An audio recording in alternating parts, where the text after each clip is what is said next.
ஆனால் அந்த எப்படி ஒரு 100 அடிக்கு அந்த பக்கம் இருந்தெல்லாம் அப்படி பார்த்துட்டே வேணால் போய்க்கலாம். அப்படி செஞ்சிடலாமா? இந்த சிரிக்கிய அப்படி செஞ்சுட்டா இன்னும் 15ங்கிறது 30 ஆக்கிக்கலாம். இவ்வளவு சொல்லியே நாங்கள் மாற மாட்டோம், அப்படின்னா நாங்கள் என்ன மாற அப்படிங்கலாம் சொல்லுங்க. அப்படியாவது செஞ்சுக்கலாம். என்ன தானே வேலை? அப்படி செஞ்சுக்கலாமா? ஆ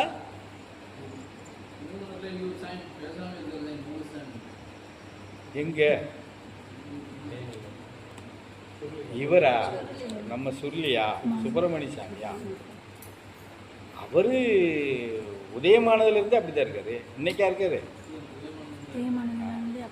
ஒரு ஸ்தானமே அதுதான்.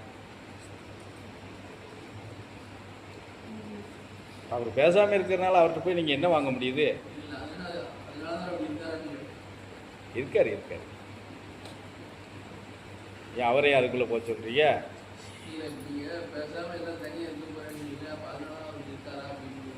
இல்லை, அவருக்கு கொடுத்து வந்ததே அவர் அந்த இதில் தான் வந்தார். நம்ம விட அப்புறம் கஜனமெட்டியில் இருக்கும்போது அப்படி தானே வந்தாங்க. கஜனமெட்டி சாமி நம்ம சாமி தான்.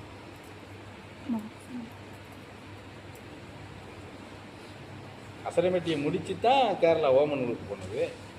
ஓமனூரை முடிச்சுட்டு மறுபடியும் கணக்கு பண்ணிக்க வந்திருக்காரு, பழனிக்குள்ளேயே வந்திருக்காரு.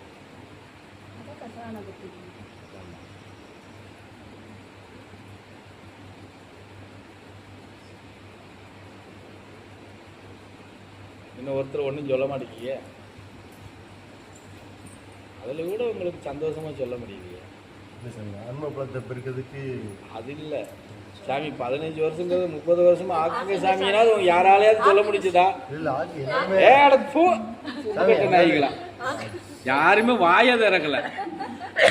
15 வருஷத்துக்குள்ள 30 வருஷம் வரைக்கும் பேசவே மாட்டீங்கல்ல. நாங்க அங்க இருக்கணும்னு சொல்லிட்டீங்க, அப்புறம் எப்படி நாங்க பேசுவோம்? அப்ப அவங்க சுயநலம் தானே. அது எப்படி நம்ம பேசாம இருக்கிறது? அப்ப சுயநலம் தானே. அப்ப 5 வருஷத்துல பொட்டி கட்டியா அப்படிங்கிறது தானே அர்த்தம். பின்னாடி வர்றவங்களுக்கு வேணும், இன்னும் நிறைய ஆத்மாக்கள் வருவாங்க. அது நான் கேட்கும் போது அவளே சொல்லி இருக்கணும். யாராவது ஒருத்தர் சொன்னீங்களா? எல்லாம் அப்படியே தானே இருந்தீங்க.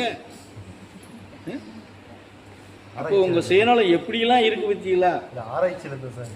அதெல்லாம் இல்லை, ஆராய்ச்சியும் இல்லை, ஒரு குப்பையும் இல்லை.